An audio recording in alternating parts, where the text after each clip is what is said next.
رمضان کے بعد سب سے زیادہ فضیلت عاشورہ کے روزے کی ہے، 10 محرم کا روزہ، کہ آپ صلی اللہ علیہ وسلم نے ارشاد فرمایا کہ عاشورہ کے دن اپنے اہل و عیال پر دسترخوان کو وسعت دو، اس سے رزق میں برکت ہوتی ہے۔ قعدہ، ذی الحجہ، محرم اور رجب، یہ 4 مہینے جو ہیں اسلام میں اشہر حرم کہلاتے ہیں۔ مفتی طارق مسعود کے بیانات کے لیے مفتی صاحب کے آفیشیل چینل مفتی طارق مسعود سپیچز کو سبسکرائب کریں۔ محرم کے حوالے سے ایک بات کر لوں، یہ 10 محرم کا روزہ، رسول اللہ صلی اللہ علیہ وسلم نے ارشاد فرمایا کہ عاشورہ کا روزہ مجھے اللہ کی رحمت سے امید ہے کہ 1 سال کے گناہوں کا کفارہ ہے، تو بڑی فضیلت ہے۔ رمضان کے بعد سب سے زیادہ فضیلت عاشورہ کے روزے کی ہے، 10 محرم کا روزہ۔ سمجھ رہے ہیں؟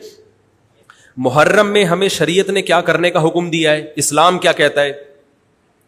پہلی بات، اسلام یہ کہتا ہے کہ محرم میں روزے رکھنا دوسرے مہینوں کی نسبت زیادہ ثواب ہے۔ رمضان کے بعد تو زیادہ سے زیادہ روزے رکھیں، اور اسپیشلی 10 محرم کا روزہ 1 سال کے گناہوں کا کفارہ ہے، یہ اور زیادہ ثواب ہے۔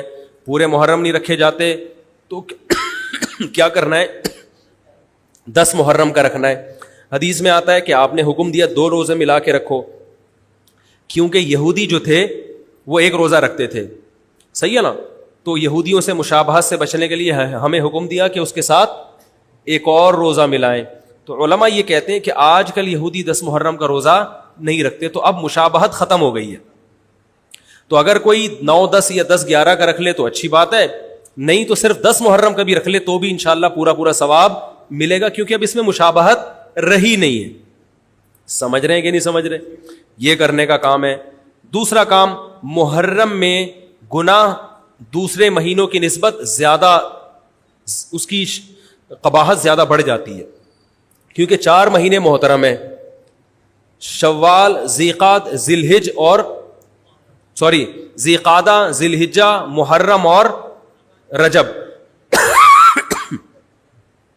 یہ 4 مہینے جو ہیں اسلام میں اشہر حرم کہلاتے ہیں۔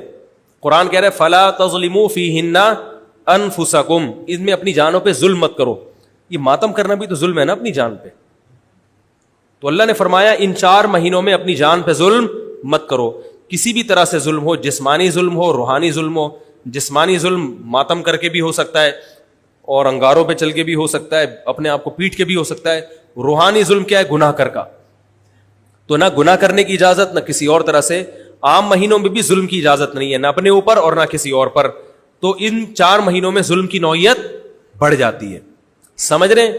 یہ ایک محرم کی فضیلت ہے اسلام میں۔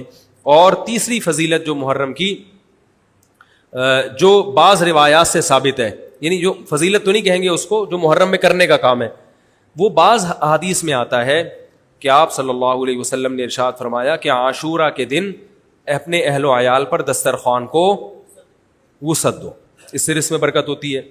لیکن یہ جو حدیث ہے یہ ضعیف ہے، سند کے لحاظ سے پاورفل اور مضبوط نہیں ہے۔ بعض علماء نے کہا کہ اس کثرت طرق کی وجہ سے حسن کے درجے کو پہنچ گئی ہے۔ ہمارے ہی بعض اکابر علماء کی رائے ہے، علماء جو بر صغیر کے علماء، بڑے بڑے علماء ہیں، میں نام نہیں ذکر کرتا لیکن بہت بڑی اپر لیول کے علماء ہیں، ان کی رائے یہ ہے کہ یہ ضعیف، اتنی ضعیف نہیں ہے کہ بالکل ہی مسترد کر دی جائے، ٹھیک ہے نا، اور تعدد طرق کی وجہ سے درجہ حسن کو پہنچ گئی ہے۔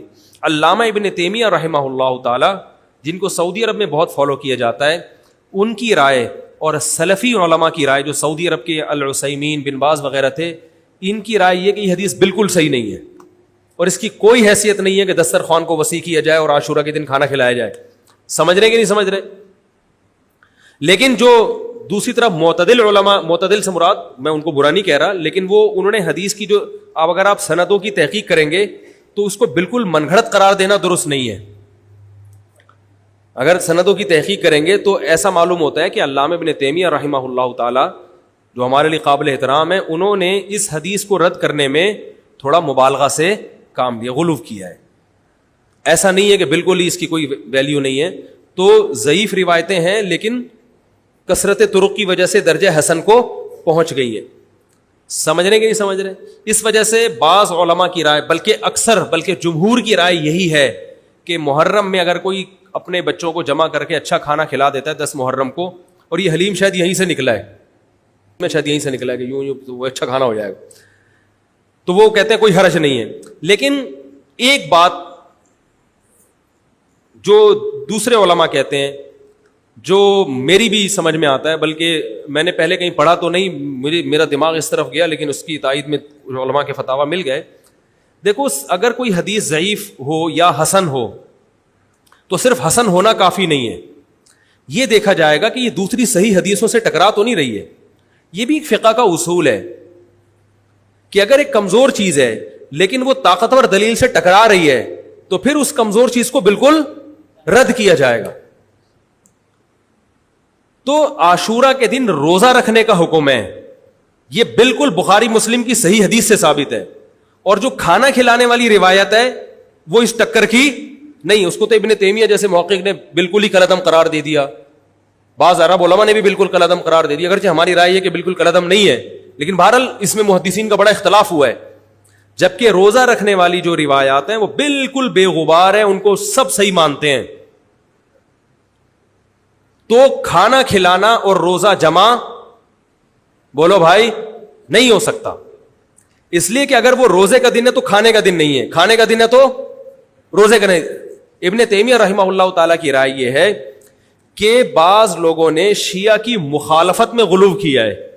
شیعہ نے اس دن کو چونکہ منحوس بنا دیا 10 محرم کو, تو انہوں نے مخالفت میں اس دن کو ایک سیلیبریٹ کرنے کے لیے نا کھانا کھلانے کا حکم دے دیا کہ ہم منحوس نہیں سمجھتے بلکہ اس کا کیا کریں گے اپوزٹ کے کھاؤ اور کھلاؤ. تو انہوں نے کہا یہ بھی غلو ہوا ہے دوسری طرف.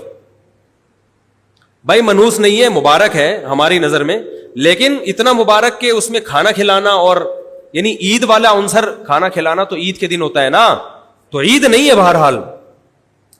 تو یہ بھی بڑی جاندار بات, اگرچہ یہ عقلی دلیل ہے مگر یہ ایسی نہیں ہے کہ بالکل اس کو کالعدم قرار دے دیا جائے. تو اب علماء نے دونوں حدیثوں کو تطبیق کی کوشش کی علماء نے کہ بھئی کھانا بھی کھلاؤ اور روزہ بھی رکھو, افطاری میں کھلا دو, سحری اور افطاری میں. تو بات یہ ہے کہ افطاری میں اگر آپ کھلائیں گے تو وہ 11 محرم شروع ہو چکی ہوگی, وہ 10 محرم بولو بھائی نہیں رہے گی. دوسرا سحری میں جو کھلانے کا مسئلہ ہے نا, سحری میں تو سحری میں جب ہم کوئی کہتے ہیں نا فلاں دن یہ کام کرنا ہے فلاں دن, تو اس سے لغت میں جو ذہن میں متبادر ہوتا ہے نا وہ دن کا وقت ہے, وہ 3:30 پونے 4 کا وقت نہیں ہوتا. یہی وجہ ہے کہ جو لوگ اس حدیث پر عمل کرتے ہیں عاشورہ والی, وہ دن میں کھانا کھلاتے ہیں, دوپہر کے ٹائم لنچ کرتے ہیں. وہ افطاری میں تو ویسے ہی دسترخوان وسیع ہوتا ہے بھوک کی وجہ سے. ارے بابا وہ تو ویسے ہی بچوں کو جب روزہ رکھا ہوا ہے تو اچھا کھلاؤ, سحری اچھی کراؤ, اور افطاری وہ تو ویسے ہی بھوک کی وجہ سے رمضان میں دیکھو نا کیسے کھلے دسترخوان ہوتے ہیں. تو میں نے بڑی کوشش کی دونوں حدیثوں کو جمع کریں, لیکن تکلف کے بغیر یہ ممکن نہیں ہے. تو فقہ کا ایک اصول ہے کہ جب کوئی بے غبار صحیح حدیث ہوتی ہے اور اس سے ایک اصول ثابت ہو رہا ہے, تو اس کے مقابلے میں اگر کمزور روایت آئے گی جو اس سے ٹکرا رہی ہوگی, تو اس کمزور روایت کو اگرچہ وہ موضوع من گھڑت نہیں ہے لیکن اس کمزور کو اس صحیح حدیث کی مخالفت کی وجہ سے بولو بھائی رد کر دیا جائے. اس لیے میرا نالائق کا موقف یہ ہے, میں بہت نالائق ہوں, میں اتنی بڑی بڑی باتیں کرتا نہیں ہوں, لیکن ساڑی عقلچ یہ چیز آندھی نہیں ہے کہ بھائی جو روزے کا دن ہے وہ بھوکے پیاسے رہنے کا دن ہے, وہ کھانے کھلانے کا نہیں ہے. افطاری میں تو ویسے ہی کھاؤ بھی کھلاؤ بھی. تو اور اس کا نقصان یہ بھی ہوتا ہے کہ لوگوں نے اس کھانا کھلانے کے چکر میں روزے چھوڑ دیے ہیں. سمجھ رہے, جب حلیم پکے گا تو کون روزہ رکھے گا بھائی, ساری رات گھوٹا لگے گا حلیم کا کہ کل دسترخوان وسیع کرنا ہے, تو پھر روزہ گیا, وہ تو تیل لینے گیا, روزہ کون رکھے گا روزہ. تو وہ حدیث صحیح حدیث کی بالکل اس میں ٹائٹ قسم کی مخالفت ہو رہی ہے, ٹھیک ہے نا. تو نالائق کی رائے, پھر بھی اگر کوئی دوسرے علماء کی رائے کو فالو کرتا ہے تو وہ کھائے بھی کھلائے بھی. میں کہتا ہوں جو مضبوط چیز ہے اس کو لینا چاہیے, جو کمزور چیز ہے اس کو چھوڑ دینا چاہیے. ہمارے حضرت مفتی رشید احمد صاحب رحمہ اللہ ایک بات کہتے تھے کہ جہاں کھانا کھلانے کی حدیث آئے گی نا وہاں مسلمان اس کو لے ہی لے گا. کھانے پینے کی جہاں بات آئے گی مسلمان کیا کرتا ہے, وہ کہتا ہے بھائی یہ صحیح ہے, یہ بالکل صحیح حدیث ہے, ٹھیک ہے نا. وہ کیا کرتا ہے جن علماء کی تحقیق ہے وہ تو تحقیق سے کہہ رہے ہیں, لیکن عام پبلک کی عادت یہ ہوتی ہے کہ فتویٰ بھی اسی کا فالو کریں گے جہاں کھلانے کا تذکرہ آ رہا. تو اب ہمارے کہتے جہاں کھانا کھلانے کی بات آئی, مسلمان کہتے ہیں بس یہ بالکل صحیح بخاری کی طرز پر ہی, بخاری کی شرط پر ہی حدیث. تو بھائی بھوکا رہنا عبادت ہے, بھوکا رہنا سنت ہے. بچوں کو تو ویسے ہی کھلاؤ, عاشورہ ہو یا نہیں ہو, اور سحری افطاری کرا دو, اچھی سی روزہ رکھواؤ, اور جو بالکل چھوٹے بچے ہیں وہ تو ویسے ہی کھاتے ہیں. تو اس لیے, اور پھر اس کا نقصان کیا ہو رہا ہے, حلیم کے گھوٹے لگ رہے ہیں پوری پوری رات بیٹھ کے, اس کے الگ نقصانات ہیں, سبیلیں لگ رہی ہیں. حضرت حسین رضی اللہ تعالیٰ عنہ تو کربلا میں شدید گرمی میں بھوکے اور پیاسے اپنی جان دیتے ہیں, اور یہاں ہم کیا کر رہے ہیں, کھانا کھا رہے ہیں, دیگیں پکا رہے ہیں, شربت پی رہے ہیں. تو یہ بات عقل میں آنے والی نہیں ہے. تو عاشورہ کے دن کی مناسبت سے روزہ ہی ہے, وہ روزہ رکھنے کا دن ہے. اللہ تعالیٰ عمل کی توفیق عطا فرمائے. وما علینا الا البلاغ.